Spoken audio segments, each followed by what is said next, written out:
All right, let's start with Bucs at Lions. That's the first game. If I closed my eyes and I said this could be the NFC title game, would that be realistic or a nightmare? And I think it would be kind of sort of realistic. I mean, look, the way the Eagles looked yesterday, maybe watch out, they're back. But I do think both of these teams should and could go deep in the playoffs. I think in this case, because they're at home and because the Bucs have some injuries, I'm going to go Lions here. But what I'm going to do is go against the grain in terms of how most people think this game will play out. Most people look at the quarterbacks. Jared Goff, Baker Mayfield, that's box office, that's sexy. I get it. But in the end, I'm going to go run game here with the Lions. I think Sonic and Knuckles get it done. I really do. I think Gibbs and Montgomery will be the difference in this game. Irving, of course, out for the Bucs, so that changes things for them. I can see a low-scoring sort of rock fight here on Monday Night Football when everyone thinks it's going to be a track meet and there's going to be points and the quarterbacks are going to be trading blows.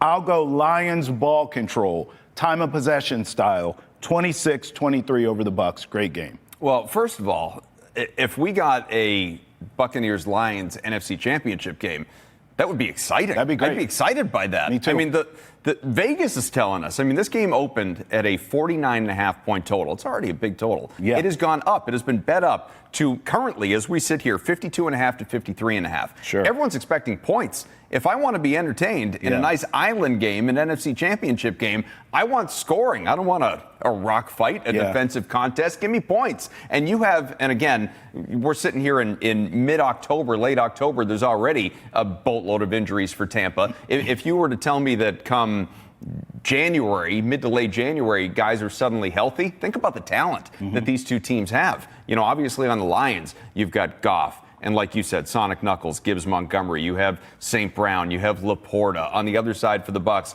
Mayfield, who right now would be my MVP vote. You have Godwin. You have Evans. You have Ibuka. You have Irving. Like, you have all this talent out there. It's not all available to you tonight, however, for Tampa. And that's one of the reasons that this team has gone from a 3.5-point dog to a roughly 5.5, 6-point dog. Is Evans is returning from his injury, but Ibuka may or may not play, potentially the Offensive Rookie of the Year, by the way. We're waiting to get updates on his status, but Chris Godwin is out. Bucky Irving is out. More pressure on Rachaad White.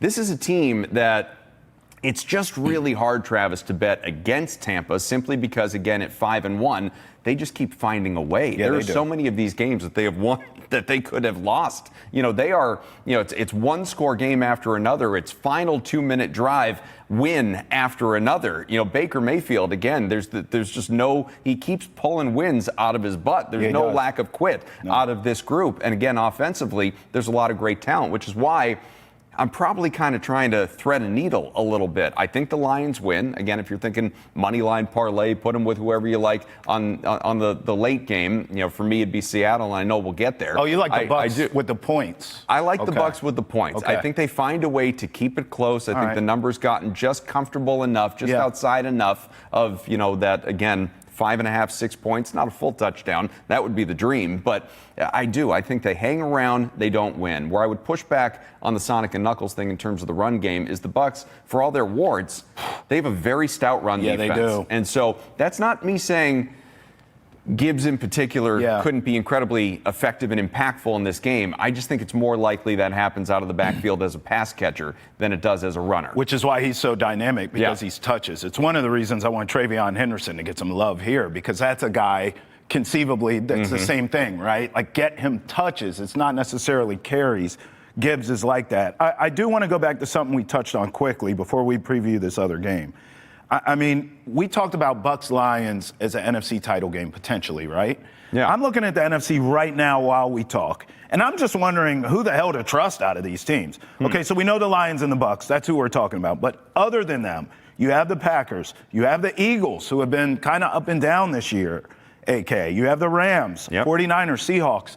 That's a really good group of teams, and obviously you would go to the champs because they're the champs with the Eagles. But I think any of these teams could knock the Eagles off, Adam. I really do. When it comes to trust, I'm saying. And the Eagles are not what they were last year. That's what I mean. They're having some issues. I know they're 5-2, obviously, and they're coming off a win, but it's not an easy win. They almost gave it away late. This is a team that is having some trouble closing out games. And I think even the most ardent of Eagles fans would tell you this team is not quite resembling the one that just won the Bucs Super and Bowl. Lions could do this. Absolutely. No, again, the Eagles really hung their heads on defense. Yeah. And if the defense is not playing at the level that it needs to play, right, then obviously those offenses, the Eagles have a lot of talent too. But if I'm looking at teams capable of winning a shootout, yes, I do look at Detroit. I do look at Tampa. Hell, I wouldn't pick them, but I think Dallas could beat Philadelphia. Now, that's a terrible, terrible defense. Yeah. But the offense has been incredible with Dak Prescott, now CeeDee Lamb back, George Pickens, and some of these guys. Green Bay,